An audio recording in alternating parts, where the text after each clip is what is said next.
carta contém lições muito profundas sobre a vida de uma forma geral, sobre a natureza de Deus, sobre o que Deus faz e o que Deus não faz, sobre a natureza de Jesus Cristo, fala sobre a sua humanidade, as suas limitações, mostra que ele estava na nossa pele e que ele não enfrentou as dificuldades desta vida porque era diferente de nós.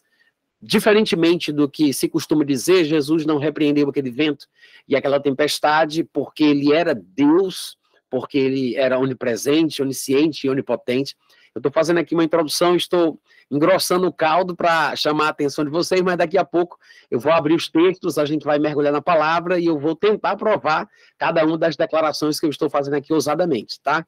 Mas muitas vezes a gente pensa isso, né? Não, Jesus ele conseguiu repreender o vento porque ele era o criador do vento. Há teólogos que, inclusive, dizem isso, somente o Criador tem autoridade sobre a criatura, somente o Criador poderia fazer o que fez com a criação. Então, Jesus teria supostamente repreendido o vento e a fúria do mar, porque ele era onipresente, onisciente e onipotente enquanto estava na terra. E eu acho que essa é a nossa maior perda, é a gente não conseguir enxergar que os textos registrados na Bíblia, inclusive esse que a gente vai explorar aqui hoje à noite, ele está tentando demonstrar verdades espirituais profundas que são direitos e privilégios nossos em Cristo Jesus. Eu creio que Jesus Cristo esteve na Terra como homem para mostrar a vida humana normal que o homem nunca deveria ter perdido. Ele não fez o que fez, nem viveu como viveu por causa dele, mas foi por causa da gente, de vocês e de mim. Ele veio demonstrar ao homem como Deus fez o homem à sua imagem e semelhança, multiplicado em espécie da sua própria categoria. Então ele vive como vive para mostrar ao homem quem o homem nunca deveria ter deixado de ser. Ele veio buscar e salvar o que se havia perdido. Em alguns outros contextos, dependendo do assunto que eu estou ensinando, eu costumo dizer que o Filho de Deus ele não morreu quando Jesus foi pendurado na cruz. Ele morreu quando Adão pecou e Jesus ele morre e ressuscita para que o Filho de Deus que estava morto, voltasse a viver. Então Jesus ele veio buscar e salvar o que se havia perdido. Ele não morre por ele e ele não ressuscita por ele. Às vezes a gente canta aquela musiquinha, né, que diz eu amo a Cristo, pois ele morreu por mim. Só que em 2 Coríntios, Paulo diz que aquele que vive não deve mais viver para si, mas para aquele que por ele morreu e ressuscitou. Eu acho que a gente esquece desse pequeno grande detalhe. Jesus não só morreu por nós, ou seja, ele não só foi entregue pelos nossos pecados, mas ele também ressuscitou por nós. Ele ressuscitou para a nossa justificação. Ele não fez isso por ele não precisava provar nada para ninguém, ele não estava concorrendo à segunda vaga para a segunda pessoa da Trindade, nem a vaga da segunda pessoa da Trindade, ele não estava se amostrando para os anjos, para mostrar quem é que manda aqui. Tudo que ele fez, tudo que ele viveu, foi como homem e foi para o nosso bem. Nessa passagem, eu acredito aqui que nós temos lições profundas, desafiadoras, tá? Eu acho que alguns de vocês vão se sentir bastante incomodados, eu vou desafiar a inteligência de vocês hoje à noite, vou convidar vocês a pensarem juntamente comigo e alguns de vocês vão tremer com a ousadia dos pensamentos que eu vou propor, tá? Porque eu sei que às vezes alguns de nós somos muito preconceituosos por causa do nosso pedigree intelectual, nosso pedigree, né, de erudição, a nossa teologia, o nosso conhecimento da ortodoxia. Às vezes isso nos impede de enxergar a palavra de Deus pura, como ela é. A nossa tradição tem validado a palavra de Deus. Eu creio, como está escrito em 2 Timóteo capítulo 3, que toda escritura inspirada é útil para ensinar, educar, corrigir e repreender. A utilidade da coisa está no texto inspirado. O que é que eu quero dizer com isso?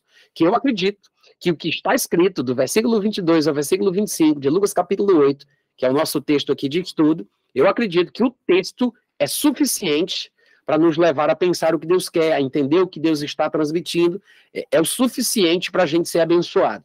Em outras palavras, eu não preciso fazer conjecturas, especular, filosofar, procurar chifre em cabeça de cavalo, reinventar a roda. Eu não quero ler a mente de Deus para tentar descobrir um suposto significado mais profundo que o próprio texto não contém.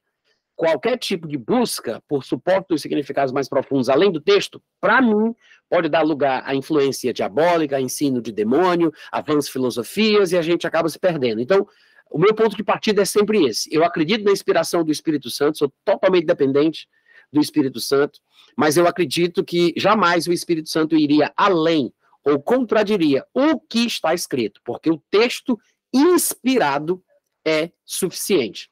Por que eu digo isso? Porque o versículo 22 começa dizendo assim: aconteceu que num daqueles dias entrou Jesus em um barco, em companhia dos seus discípulos, e disse-lhes: passemos para outra margem do lago, e partiram, né? Mas veja que diz, aconteceu. Eu acho que nas versões de vocês aí devem começar do mesmo jeito também. Na minha, revista e atualizada de João Ferreira de Almeida, começa assim, aconteceu. E normalmente, se a gente parar para pensar, todo crente quer primeiro saber por que certas coisas aconteceram. O que foi que aconteceu aqui? O que é que o texto registra? Fala de uma viagem. Jesus sai de um ponto A para um ponto B, de uma margem do lago para outra. E enquanto navegava, ele foi dormir. E foram surpreendidos por uma tempestade de vento no lago, que fazia com que corressem o perigo de só sobrar, naufragar, morrer afogados.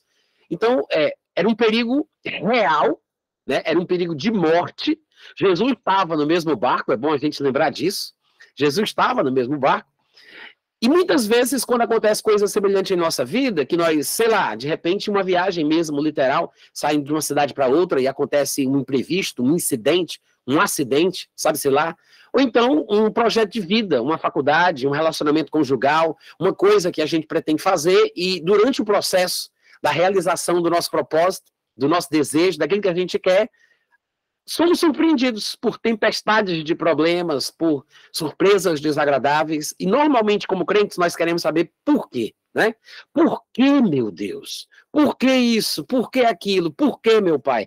E esse texto que revela exatamente o mesmo tipo de experiência, Jesus quer sair de um ponto A para um ponto B, e enquanto ele realiza, ele está no processo da realização do seu desejo, ele é surpreendido por uma tempestade que fazia com que os que estavam no barco corressem perigo de morrer afogados. Por que isso aconteceu? O texto não diz. Eu sei que os teólogos, né, vão dizer, não, é porque Jesus queria ensinar uma lição de fé para os discípulos, então, ele, mal comunado com Deus, né, tudo combinado por debaixo dos panos, Jesus finge que vai dormir, já sabendo que em pouco tempo vai vir uma tempestade, porque ele e o pai era assim, né? Aí Deus envia a tempestade, aí Jesus fingindo que acorda, finge que repreende, aí Deus finge que... Não tem nada de combinado debaixo dos panos ali. Jesus Cristo, ele não estava mal comunado com Deus, combinando que em determinado momento ele iria agir, que Deus enviaria a tempestade. A gente sabe que não foi Deus que enviou aquela tempestade, porque o texto mostra que Jesus repreendeu o vento, né? Não foi Deus que mandou. Se fosse Deus, Jesus não teria repreendido o vento, repreendido a força das águas. Porque o que Deus faz, Jesus não desfaz. Em 1 João capítulo 3, versículo 8, está escrito que o Filho de Deus se manifestou para desfazer as obras do diabo, não as obras de Deus. Além disso, se Jesus estivesse desfazendo o que o Pai faz, se é o Pai que enviou a tempestade, aí Jesus vai e desfaz o que o Pai faz, Jesus não estava vivendo aquilo que pregava, né? Porque Jesus tinha dito lá em Mateus capítulo 12, no versículo 25, que todo reino dividido contra si mesmo ficará deserto, toda cidade ou casa dividida contra si mesma não subsistirá. Se nem Satanás expele Satanás, gente, nem Satanás se expele Satanás, por que Jesus estaria repreendendo Deus? Mas a teologia, né, esses teólogos, esses diabologistas do Brasil, os PhDs em divindade, que passam por esses cemitérios, digo, seminários por aí afora, são duas palavras muito parecidas, às vezes eu me confundo, mas esses PhDs em divindade acabam querendo ler a mente de Deus e reinventar a roda e vão além do texto, né? Ficam especulando, divagando, filosofando, e eu gosto de brincar dizendo que existe uma filosofia boa, eu sei disso, mas a maioria das pregações de hoje em dia que nós ouvimos por aí não passam de filosofia barata. E essa filosofia barata pode ser comparada a um cego dentro de um quarto escuro com os olhos vendados procurando um gato preto que não está lá. Eu vou até repetir porque é muito profundo, né? É um cego de olhos vendados dentro de um quarto escuro procurando um gato preto que não está lá. Essa é a pregação de hoje em dia que a gente ouve nos púlpitos. Filosofia, especulação e conjectura. Procurando supostos significados mais profundos que o texto por si só não revela. É por isso que eles perdem a bênção, porque o texto, que é a parte inspirada, né? Porque a escritura inspirada é que é útil para ensinar, educar, corrigir, repreender. A parte inspirada está sendo desprezada o tempo inteiro. O que é que o texto diz? O texto diz, aconteceu. Por que aconteceu? O texto não diz. Por que coisas assim acontecem? Não interessa. O texto não fala. Ah, mas eu gostaria muito de saber. E por que você quer saber uma coisa que Deus não quis dizer? Talvez a gente nem esteja preparado para isso. O fato é que nessa porção começa assim, aconteceu. O que importa é o que vem depois da palavra aconteceu. Não é por que aconteceu. Mas quando acontece algo parecido na nossa vida, o que é que a gente faz?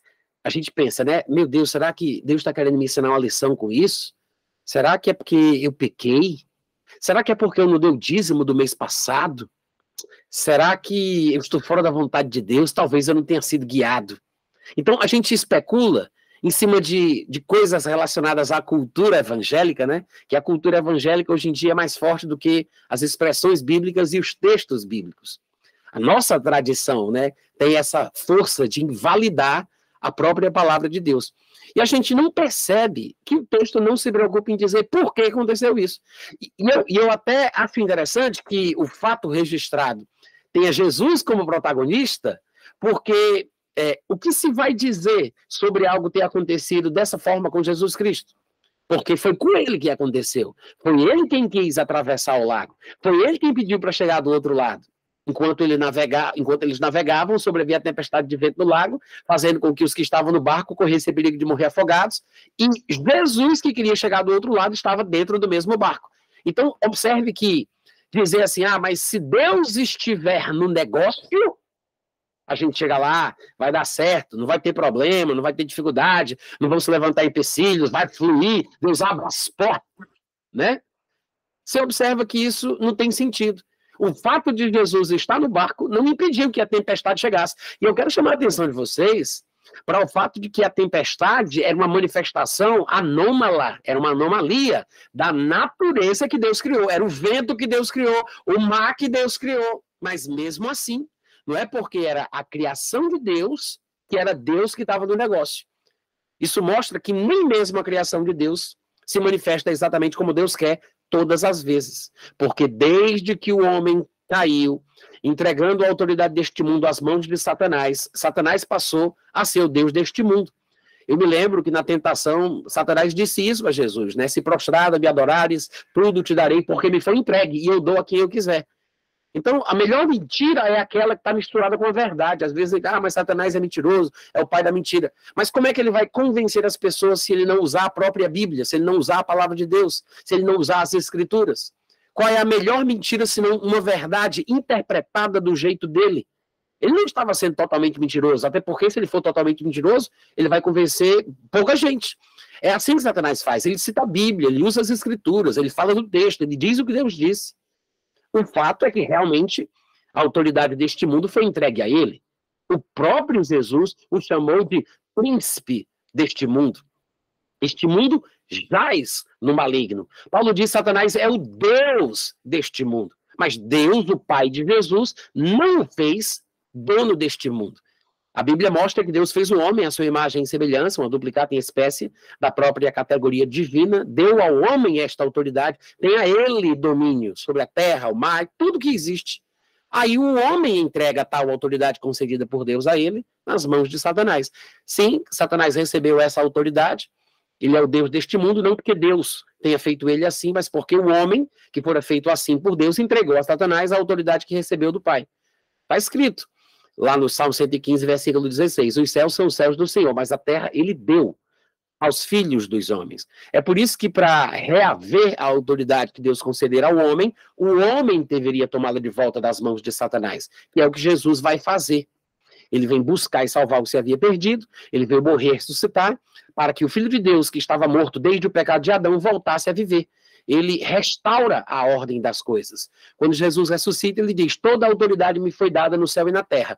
Ide, portanto. Ou seja, ele transfere a autoridade. É como se ele desse uma procuração para que nós usássemos em seu nome. Eu tenho uma procuração para usá-la em nome de Jesus. Como representante de Cristo nesta terra, eu posso fazer o que Jesus fez. Em seu nome. eu farei aquilo que ele fez e outras coisas maiores, Jesus disse que a gente também faria. Se referindo aí ao novo nascimento e ao batismo no Espírito Santo, que são coisas que ele não poderia ministrar enquanto ele estava na terra, porque ele teria que ser o primeiro gerado dentre os mortos, e o Espírito Santo ainda não tinha sido dado, porque ele não tinha sido ainda glorificado. Mas as mesmas coisas que ele fazia, Jesus disse que a gente também podia fazer. Temos uma procuração em seu nome. E eu acho que esse texto é interessante a respeito disso, porque ele nos mostra Jesus como um homem, enfrentando uma tempestade. Uma coisa assustadora, porque é uma tempestade da própria criação que Deus criou, e a gente se sente tão pequenininho, né? A gente se sente tão, sei lá, tão um vermezinho de Jacó, uma coisinha tão miserável, uma coisinha tão, sei lá, a gente não tem essa ousadia, essa capacidade de acreditar que talvez possamos nos levantar contra todo o poder do inimigo. Jesus disse, eis aí vos dei autoridade para pisar de serpentes e escorpiões e todo o poder do inimigo. E nada, absolutamente nada, eu sei que é redundante, mas foi ele que disse, né? E nada, absolutamente nada, vos causará dano algum. Então, quando eu vejo esse texto de Lucas 8, 22 a 25, eu vejo o exemplo. Primeiro, a Bíblia não diz por que aconteceu e mostra que coisas assim acontecem e que o fato de você estar na perfeita vontade de Deus não impede de você ser surpreendido por um ataque diabólico que traga morte, destruição ou coisas ruins para a sua vida, porque quando Satanás age, ele faz assim, né, como um ladrão que vem para matar, roubar e destruir. E embora João capítulo 10, que fala do ladrão, esteja num contexto ali de ministério, falando de mercenários em lugares de pastor, eu acredito que nós possamos fazer outras aplicações, porque as características do ladrão são essas mesmas, né? Que vem para matar, para roubar e para destruir, que é o que Satanás faz quando ele vem contra os homens a quem Deus ama. E é exatamente o que acontece aqui. Jesus, no centro da vontade de Deus, sem cometer qualquer tipo de pecado, Jesus não estava fazendo nada de errado, mesmo assim isso não impediu o problema de vir. Tem um ditado americano que diz assim, olha, eu posso até não impedir que os pássaros sobrevoem a minha cabeça, né? Eu posso não impedir que eles sobrevoem a minha cabeça, mas eu posso impedir que eles façam um ninho nos meus cabelos. Então, eu não posso pedir que eles estejam voando por cima, mas eu posso impedir que eles se sentem, pousem e façam um ninho na minha cabeça. Eu não posso impedir, por exemplo, que um inimigo bata na porta da minha casa.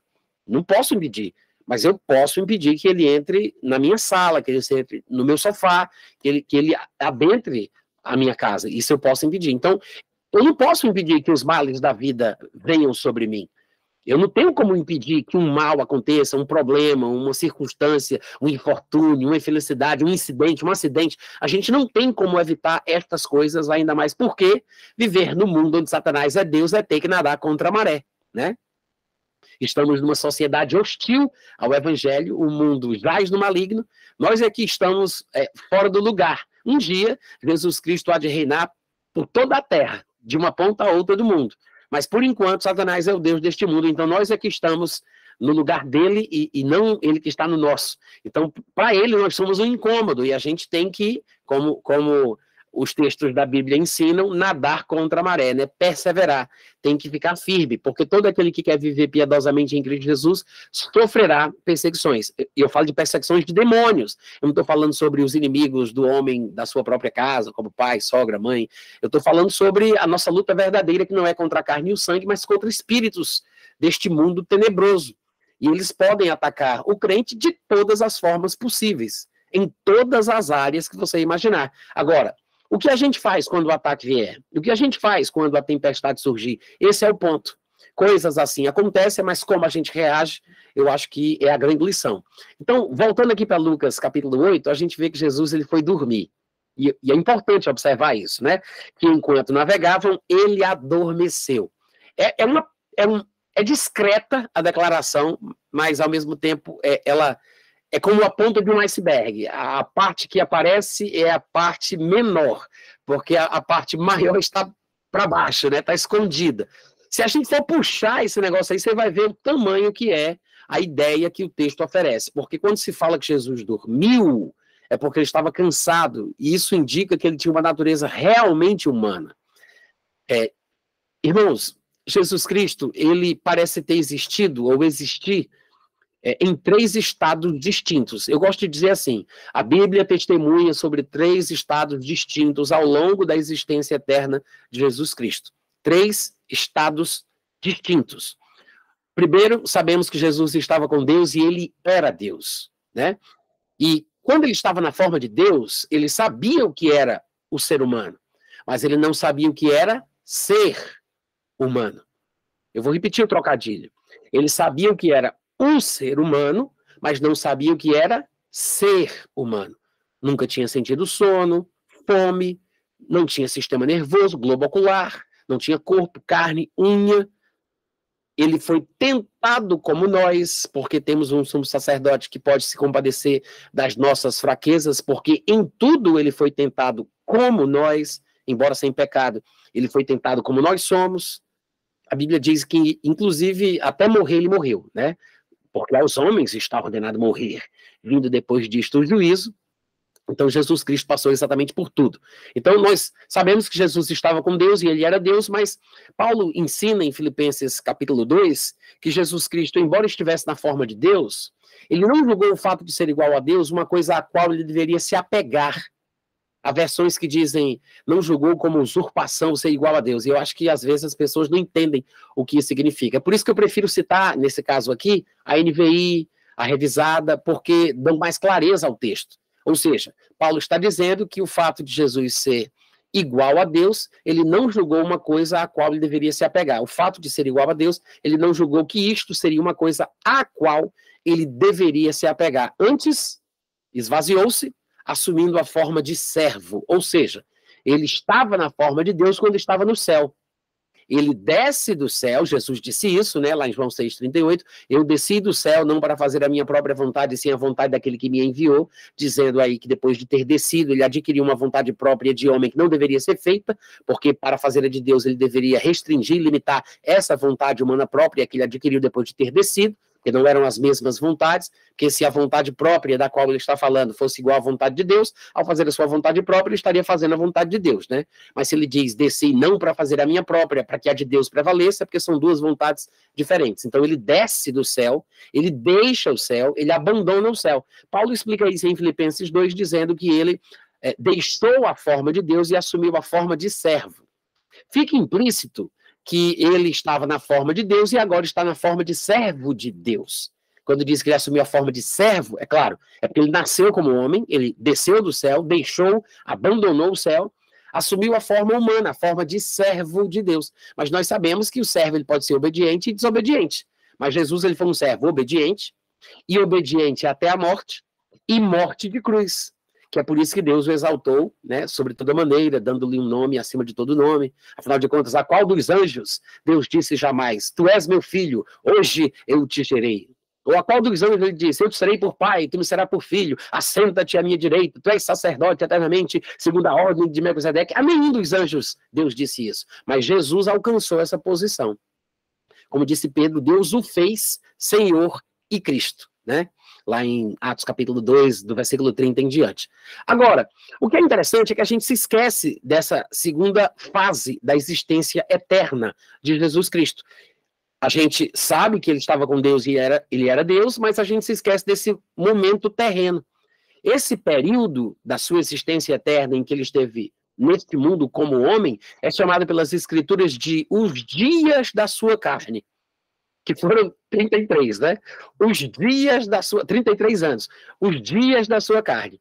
Lá em Hebreus capítulo 5, versículo 7, está escrito que ele ofereceu orações e súplicas àquele a quem o podia livrar da morte. E, embora fosse filho, tendo sido ouvido, aprendeu a obediência pelas coisas que ele sofreu. E tendo sido aperfeiçoado, tornou-se o autor da eterna salvação para todos os que lhe obedecem. É interessante o texto de Hebreus dizer que nos dias da sua carne, ele orava a quem podia livrá-lo. É muito interessante isso. A gente muitas vezes se esquece das limitações de Jesus quando esteve na terra como homem, dependendo de Deus, confiando em Deus, crendo em Deus, dependendo completamente dele. Até mesmo no momento da crucificação, quando Jesus sabia que estava para deixar o seu corpo e ser lançado no Hades, ele confiava que Deus não o abandonaria lá. Lá em Atos 2, Pedro vai explicar que Deus rompeu os grilhões da morte, não o deixou no Hades, porém o ressuscitou dentre os mortos. Mas Jesus mesmo na cruz, antes de deixar o seu corpo, ele diz: Pai, nas tuas mãos eu entrego meu espírito. Ele confiava que Deus o traria de volta à vida, como de fato o fez.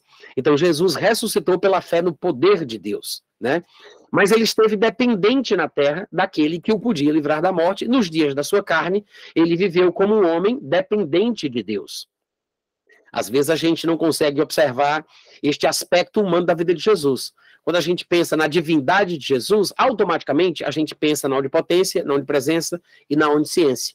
Então a gente acha que Jesus, enquanto esteve na Terra, era onipotente, era onipresente e era onisciente. E embora ele continuasse partilhando na natureza divina como Deus enquanto esteve na Terra, você vai observar pelos diversos textos do Novo Testamento que ele não esteve na Terra como onipresente, onipotente e onisciente. E eu vou tentar provar pelo menos com alguns versículos, tá? 3, 4, não sei exatamente quantos, mas eu quero apenas chamar a atenção de vocês para isso, para os 3 estados de Cristo ao longo da sua existência eterna. Depois que ele morre e é ressuscitado por Deus dentre os mortos, a Bíblia fala que ele foi unido com o Pai com a glória que ele tinha antes que houvesse mundo. Ele voltou para o lugar de onde ele veio, só que agora ele voltou levando um corpo de carne e de ossos. Ele foi como nosso representante. Ele desce do céu em espírito e ele volta para lá com um corpo humano. E é com o corpo humano, este novo corpo que ele não tinha, mas que agora ele tem, que ele se assenta à direita da majestade nas alturas. Hoje, Paulo diz que habita nele corporalmente toda a plenitude da divindade. Muita gente lê esse texto de Colossenses e pensa que Paulo está falando sobre a existência eterna de Cristo em todos os 3 estados que ele viveu. Mas ele não está falando isso. Paulo está falando sobre a realidade de Cristo agora, hoje, enquanto ele está sentado à direita de Deus. Hoje, em Cristo, habita corporalmente a plenitude da divindade. Em Romanos capítulo 9, a Bíblia diz que ele é o Deus bendito sobre todos. 1 João 5,20 diz que Jesus é o Deus verdadeiro. Então a gente observa uma lição profunda, que muitas vezes a gente não percebe, que até a teologia parece não discernir, mas há 3 estados distintos ao longo da existência eterna de Cristo. E muitas profecias bíblicas, principalmente no Antigo Testamento, por exemplo, falam sobre Cristo mesclando verdades dos 3 estados, e a gente pensa que essas verdades são vividas o tempo inteiro por Jesus Cristo. Mas cada verdade se refere a um destes estados no qual ele se encontra aí ao longo da sua existência eterna. Então, quando a gente não discerne de que fase ou estado da vida de Cristo o texto profético está falando, a gente não vai ser abençoado com aquilo. Porque quando olhamos para a passagem de Lucas 8, 22 a 25, que Jesus está na terra como homem, dormindo com sono, enfrentando os problemas e as dificuldades, sendo surpreendido por uma tempestade que faz com que os que estão no barco corram o perigo de morrer afogados, se a gente se confunde em relação aos estados da existência eterna de Cristo, a gente vai dizer que ele esteve na terra como Deus, onipresente, onisciente, onipotente, sabendo de tudo, e ali ele resolveu o problema como o Deus Todo-Poderoso. E aí a gente perde a bênção. Né? A gente não vai perceber o que esse texto pode nos ensinar. Eu já falei que o texto não se preocupa em dizer por que aquilo aconteceu, porque coisas assim acontecem. O problema não é se acontece ou deixam de acontecer, mas é como a gente reage quando elas acontecem, que é exatamente aquilo que Jesus fez e o que os discípulos fizeram. É um exemplo do que se fazer e um exemplo do que não se fazer. O fato de estarmos em comunhão com Deus não impede que o mal bata na nossa porta, porque Jesus estava em comunhão com Deus, em perfeita santidade, e isso não impediu que a tempestade que fazia com que eles corressem perigo de morte viesse até o barco. E Jesus Cristo, ele repreendeu o vento, o que mostra que aquela manifestação da criação não era divina, não era comissionada pelo Criador. Porque se o fosse, Jesus não repreenderia uma coisa que o Pai está fazendo. Ele não desfaria uma tempestade que Deus fez, porque o Filho de Deus se manifestou para desfazer as obras do diabo e não as obras de Deus. Jesus disse que um reino dividido contra si mesmo ficará deserto, uma casa dividida contra si mesma não subsistirá, tá? Agora eu pergunto, será que Jesus sabia que aquela tempestade estava para vir? Será que, de fato, ele sabia de tudo 24 horas por dia? Será que ele era onisciente, como a teologia convencionalmente costuma nos ensinar? Será que há textos que mostram que há momentos em que ele não sabia de certas coisas? Por que que a gente supõe que Jesus sabia de tudo? Eu acho que são essas coisas que são importantes da gente pensar, né? Eu disse que ia desafiar a inteligência de vocês aí e fazer vocês pensarem juntamente comigo. Então, eu vou fazer o seguinte, eu vou citar um texto que mostra o lado humano de Jesus e as suas limitações. É o primeiro texto, eu vou citar pelo menos uns 3 ou 4 aí, né? Para a meditação da igreja. Mas, primeiro, Marcos capítulo 3. Marcos 3, do versículo 7 ao versículo 10, é uma passagem que não é muito citada, porque não fala de milagres, não fala de multiplicação de pães, não fala de cura, ressurreição de mortos, mas faz parte de uma dieta bem balanceada do crente. Se o crente não se alimenta dos versículos que ele acha que não presta, ele vai ficar com o evangelho meio fraco, porque tem muita gente que come muito e se alimenta pouco, né? Muita gente que come o que quer vai morrer do jeito que não quer. Então é bom a gente considerar os textos que parecem desinteressantes. Mas Marcos 3, do 7 ao 10, diz assim: retirou-se Jesus com seus discípulos para os lados do mar. Seguia-o da Galileia uma grande multidão, também da Judéia, de Jerusalém, da Idumeia, da além do Jordão, dos arredores de Tiro e de Sidom, uma grande multidão. São 2 multidões, tá? O versículo 7 diz, da Galileia uma grande multidão. Aí depois ele fala de uma segunda grande multidão. Também da Judéia, de Jerusalém, da Idumeia, da além do Jordão, dos arredores de Tiro e de Sidom, uma grande multidão. 2 grandes multidões. Sabendo quantas coisas Jesus fazia, veio ter com ele. Então, diz o versículo 9, recomendou a seus discípulos que sempre lhe tivessem pronto um barquinho, por causa da multidão, a fim de não o comprimirem. Pois ele curava muitos, de modo que todos os que padeciam de qualquer enfermidade se arrojavam a ele para o tocar, pulavam em cima dele, para pegar nele. Porque quem pegasse era curado de qualquer doença que tivesse. Então você imagina o estado emocional dessa multidão. Já viu aquele povo desesperado numa Black Friday, quando abre as portas, que o pessoal sai correndo uns por cima dos outros, para todo mundo pegar primeiro ali a bênção? É mais ou menos a mesma coisa. Jesus viu que a situação era dramática. Ele percebeu que o povo estava desesperado, e burrice não é fruto do Espírito, vocês sabem disso. Vocês sabem que Jesus não era besta, né? Ele viu a multidão. A Bíblia diz que ele recomendou aos discípulos para prepararem um barco por causa da multidão. Não é por causa de uma revelação, não é por causa de uma direção, uma visão, uma intuição, premonição, sensação, não. Foi por causa da multidão. Ele viu que era uma situação dramática. Jesus, para preservar sua integridade física, ele pediu aos discípulos que sempre tivessem pronto um barquinho, por causa da multidão. Por que o barco tem que ficar pronto o tempo inteiro? Porque Jesus não sabia o que poderia acontecer. Ele não sabia se precisaria usar ou não. Mas Jesus se preveniu. O texto fala mais sobre esse barco. Nem fala mais sobre a situação, muda de assunto e vai-se embora. Mas é interessante que haja o registro mostrando que Jesus se prevenia. Glória! Isso é profundo, gente. Quando nós não sabemos o que vai acontecer, é bíblico se prevenir. Não é falta de fé fazer seguro, é precaução. É uma pessoa que tem bom senso. Burrice não é fruto do Espírito. Não é burro. Jesus não era besta, gente. Ele viu a situação, ele se preveniu. Agora, o que é que isso mostra pra gente? Que em alguns casos, Jesus não tinha o conhecimento completo do que poderia acontecer, do que estava por vir. Mas ele, como um homem que tem bom senso, né, sábio como era, espirituoso, com discernimento espiritual, ele antecedia, ele previa as coisas. Então ele se prevenia. Ou seja, Jesus disse assim, gente, é o seguinte, prepara esse barquinho aí e deixa pronto, que eu não sei o que é que vai acontecer. Por causa dessa multidão, olha o jeito que eles estão. Se eles pularem em cima de mim, eu pulo dentro do barco, vocês afastam da praia. Se eles pularem em cima de mim, eu pulo do barco e vocês afastam da praia. Jesus estava preparado. Ele estava pronto, prevenido, porque ele não sabia o que poderia acontecer, mas ele previa uma possibilidade de precisar se preservar, entrar no barco, etc. e tal, tá? É uma passagem que mostra o lado humano de Jesus que muitas vezes o povo não entende, né? O povo despreza. Por exemplo, lá em Marcos capítulo 11, vocês devem lembrar do texto, eu tenho até um livro escrito sobre essa passagem, versículo por versículo, que eu acho que é um dos livros dos meus melhores livros, que é A Força Divina da Fé. que é esse branquinho aqui, deixa eu mostrar para vocês, nem todo mundo conhece, e esse livrinho aqui, tá? A Força Divina da Fé.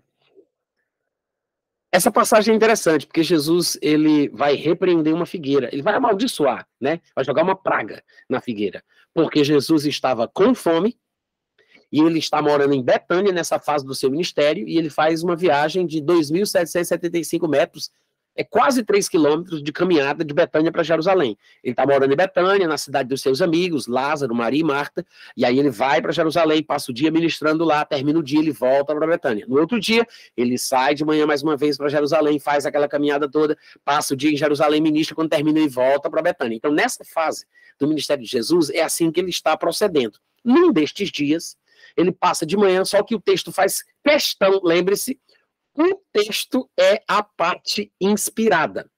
Diz o versículo 12 de Marcos 11 que no dia seguinte, quando saíram de Betânia para Jerusalém, ele teve fome. Por que ele teve fome? Porque ele estava com fome. O reloginho biológico era um homem, ele tinha as necessidades biológicas dele, ele estava com fome. Ele não foi guiado por Deus para sentir fome. O Espírito Santo veio sobre ele e o fez ter fome. Não foi uma direção divina. Ele simplesmente sentiu fome.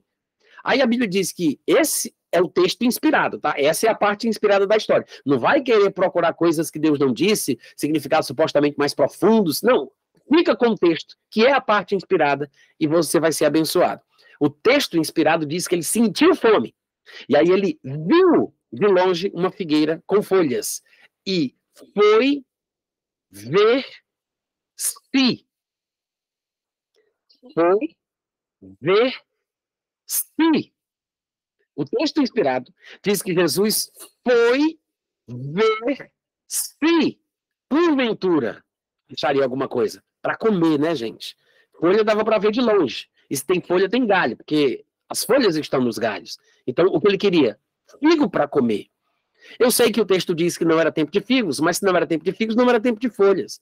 Porque a figueira é uma árvore diferente, ela tem as suas particularidades. Cada árvore tem a sua própria forma, né, de crescer, se desenvolver, como a jabuticabeira, por exemplo, que é uma árvore bastante diferente, que dá o fruto na árvore toda, não é só na pontinha dos galhos, é no tronco e todo canto. A figueira também. A figueira, ela dá um figo novinho, verde, não comestível, que eles não chamam até de figo, eles chamam de outro nome, mas à medida que ele vai amadurecendo, a árvore começa a se encher de folhas. Quando a figueira tem folhas, então ela tem figo comestível. Se não era tempo de figos, não era tempo de folhas. Se tem folhas, pode ser que tenha figo. O que é que isso gera? Dúvida.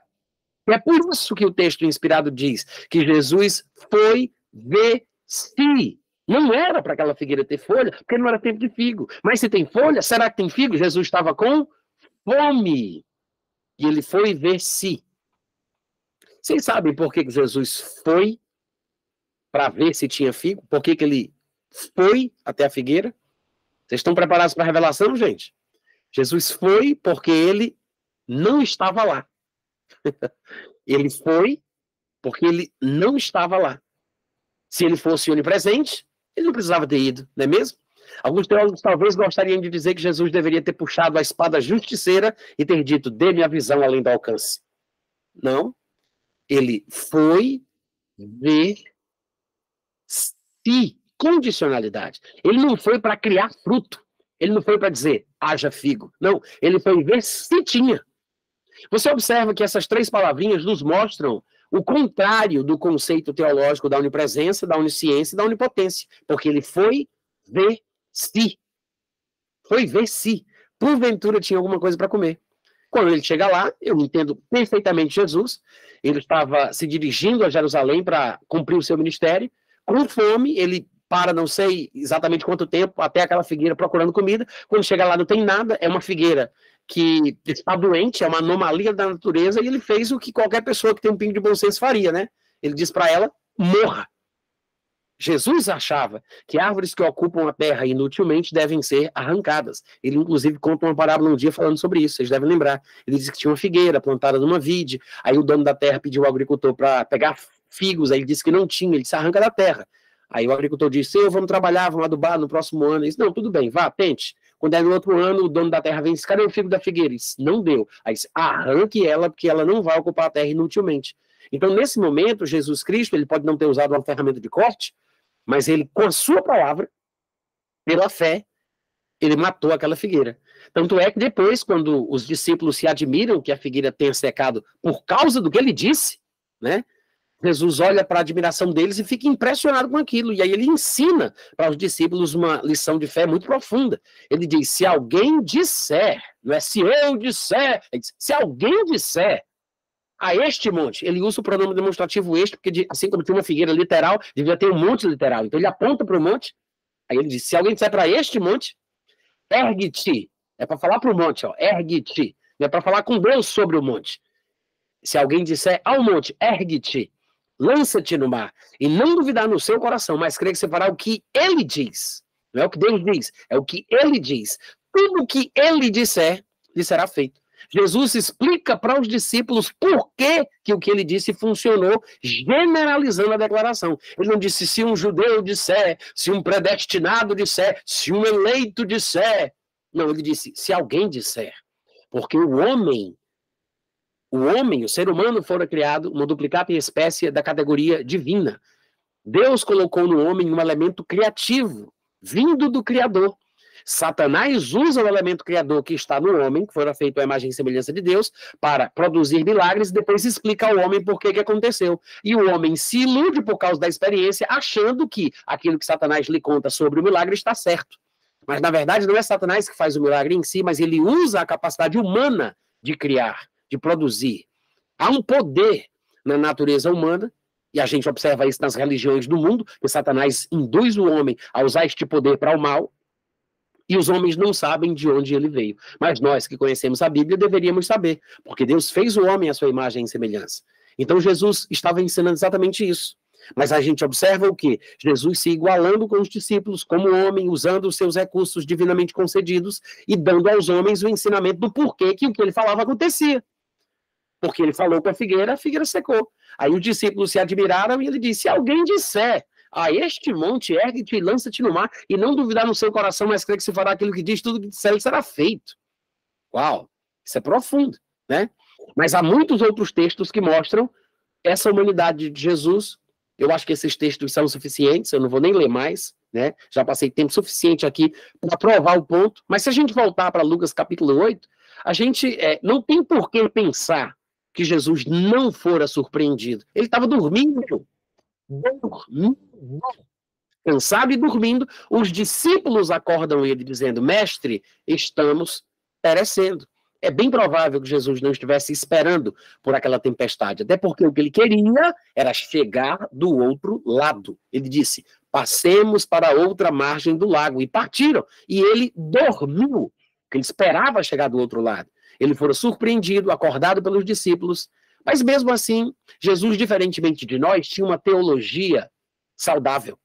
Ele conseguia, olha o discernimento de Cristo, ele conseguia identificar o que era de Deus e o que não era.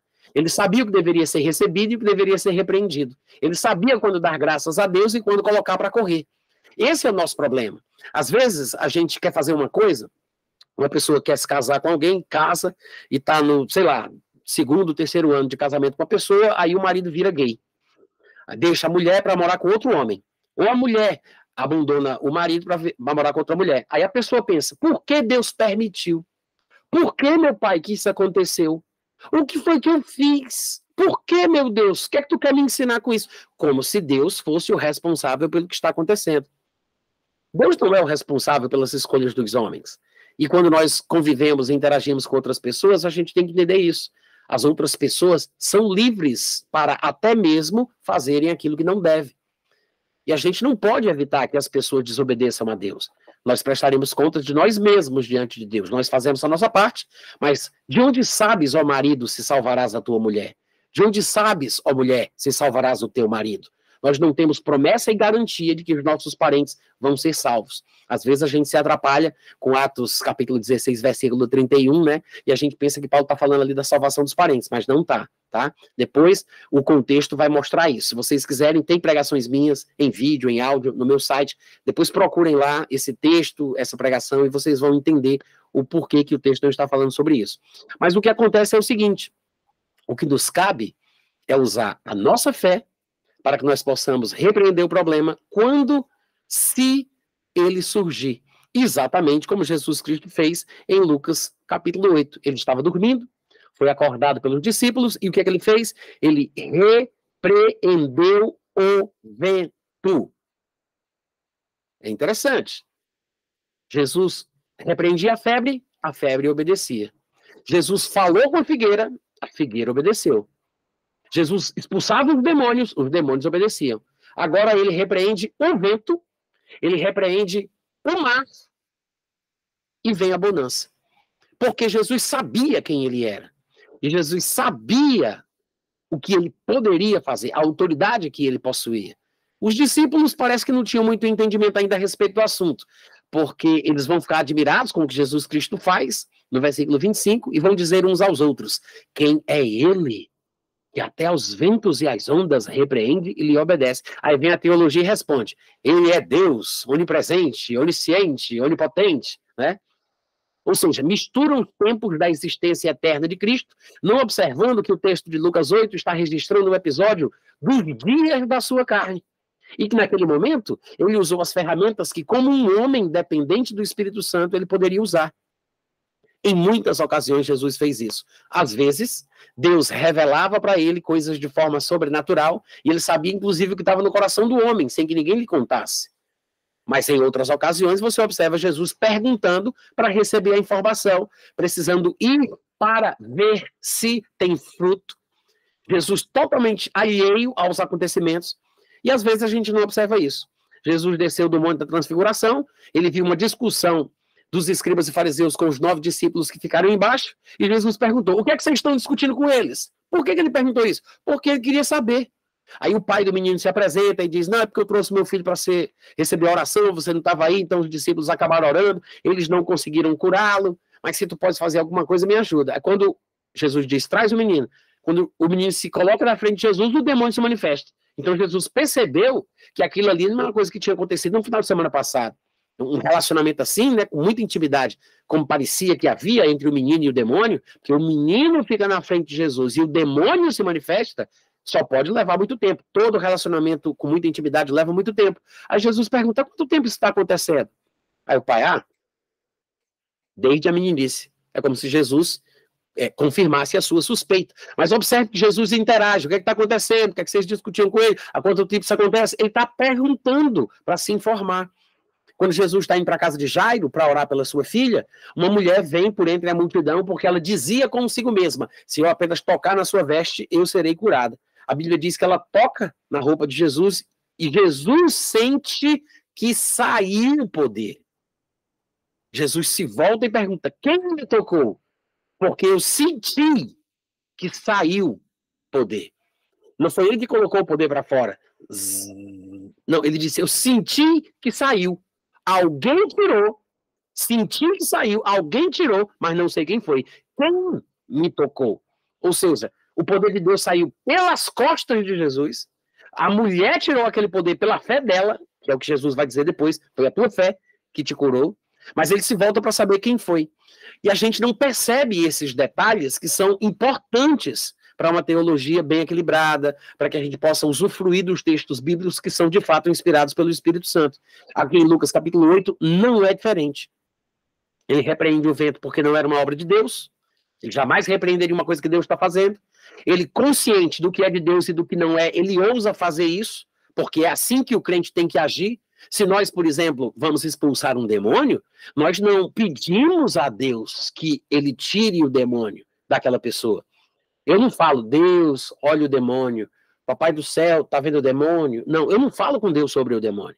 Eu olho para o demônio e eu ordeno, eu não peço, né? É uma ordem, eu ordeno ao demônio que ele saia em nome, eu expulso o demônio. Eu não peço para Deus expulsar, eu não peço que Deus resolva o problema, eu não peço para Deus dar um jeito na situação. Tem momentos em que a nossa fé funciona na oração, que é quando eu falo com Deus sobre alguma coisa, porque a fé funciona quando eu oro, que é quando eu falo com o Pai, mas a fé funciona mesmo quando eu não estou orando, quando eu falo com alguma coisa. Quando eu ordeno, quando Jesus falou com a figueira, ele não estava orando. Quando Jesus Cristo falava com a febre, ele não estava orando. Quando Jesus expulsava um demônio, ele não estava orando. Quando ele repreendeu o vento, ele não estava orando. Quando ele ensinou sobre falar com o monte, ele não estava orando.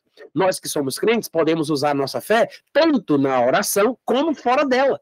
Eu não preciso orar para resolver um problema.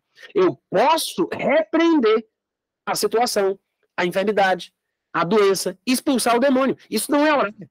É expulsar, repreender em nome de Jesus. E eu acho que é isso.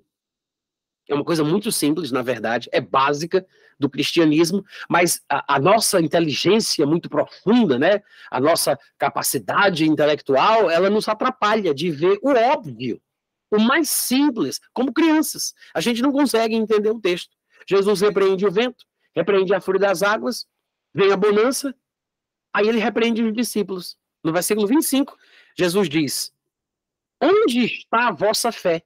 Marcos 4,40, que é outro texto que registra o mesmo episódio, está escrito que Jesus disse: por que sois assim tímidos? Como é que não tendes fé? Gente, Jesus está repreendendo, ele não está elogiando, hein? Ele está repreendendo. Não é um elogio, é uma repreensão. Jesus não viu fé, porque a fé é uma coisa que dá para ver. A fé dá para ver. Fé não é uma coisa que só Deus sabe quem tem e quem não tem, não, viu, gente? Pode esquecer isso. Algumas pessoas dizem, mas só Deus sabe quem é que tem fé e quem não tem. Mentira! Não é isso que a Bíblia ensina. Eu acho que as pessoas se confundem com Hebreus capítulo 11, que diz que a fé é a convicção em fatos que não se veem, a certeza em coisas que se esperam. Aí o pessoal pensa que a fé é um fato invisível. Mas não é isso que o texto diz. O texto diz, a fé é a convicção em fatos invisíveis. É a certeza em coisas que se esperam. Então, a fé é visível, porque a fé é a convicção. Os fatos são invisíveis, mas a convicção neles dá para ver na cara. Em Marcos capítulo 9, Jesus estava pregando na casa de Pedro, desceram um paralítico pelo eirado, a Bíblia diz que Jesus, vendo-lhes a fé, está escrito isso, vendo-lhes a fé, disse ao paralítico, filho, tem bom ânimo, teus pecados estão perdoados, porque ele viu a fé. Lá em Atos capítulo 13 ou 14, se eu não estiver enganado, é por ali, diz que Paulo estava pregando em Listra e um homem paralítico de nascença ouvia Paulo pregar que, fixando nele os olhos, viu que ele tinha fé para ser curado. E aí diz para ele, firma-te direito sobre os teus pés. Paulo viu que ele tinha fé. Por quê? Porque fé dá para ver. Quem tem fé, isso transparece. A fé é uma coisa visível. Eu não estou falando sobre imitar o comportamento de quem crê, como muita gente tem feito e acaba se decepcionando. Não é imitar o comportamento de quem crê, porque quem crê age, então eu vou agir porque quem crê age. Não, não é imitar o comportamento de quem crê. A fé, ela se expressa, mas a fé, ela vem do coração. Não basta você simplesmente repetir como um papagaio as palavras certas, repetir o que a Bíblia promete, porque Jesus disse que você tem que dizer com a boca, mas tem que crer no coração. Então não é só dizer, tem que dizer e crer. Não é só crer, tem que crer e dizer. Então Jesus não viu fé.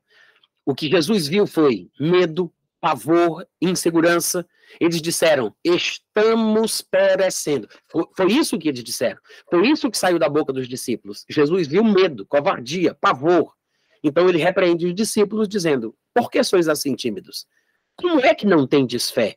Onde está a fé de vocês? Você sabe que um pai, quando repreende um filho, ele repreende um filho porque ele espera que o filho entenda que numa próxima situação semelhante, o filho vai agir de forma diferente. O pai repreende o filho porque ele espera que o filho entenda que numa próxima situação semelhante, ele vai agir de forma diferente.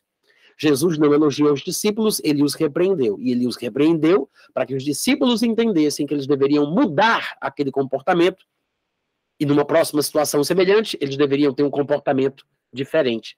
Eles criam o que Jesus cria. Eles tinham fé na fé de Jesus. Mas Jesus iria subir, os discípulos deveriam aprender o que ele tinha ensinado e deveriam usar a sua fé, a fé deles, e não crer que Jesus cria, ou simplesmente ter fé na fé de Jesus e jogar o problema, a batata quente, nas mãos de Jesus para que ele resolva, como até hoje muita gente faz. Nem a repreensão parece que os discípulos prestaram atenção nela, porque quando Jesus fala isso, eles ainda não dando ouvidos, talvez admirados pelo que tinha acabado de acontecer, diziam: quem é ele? Que até aos ventos e às ondas ele repreende e lhe obedece. Mas Jesus não estava falando dele, Jesus não estava falando da fé dele, Jesus estava falando deles, porque sois assim tímidos, e Jesus estava falando da fé deles. Onde está a vossa fé? Como é que não tendes fé?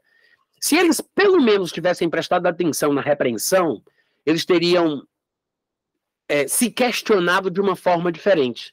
Porque, embora eles tivessem uma ignorância dupla sobre Jesus e sobre si mesmos, Jesus tinha um conhecimento duplo. Jesus sabia sobre si e sabia sobre eles. Que é por isso que Jesus também os repreende.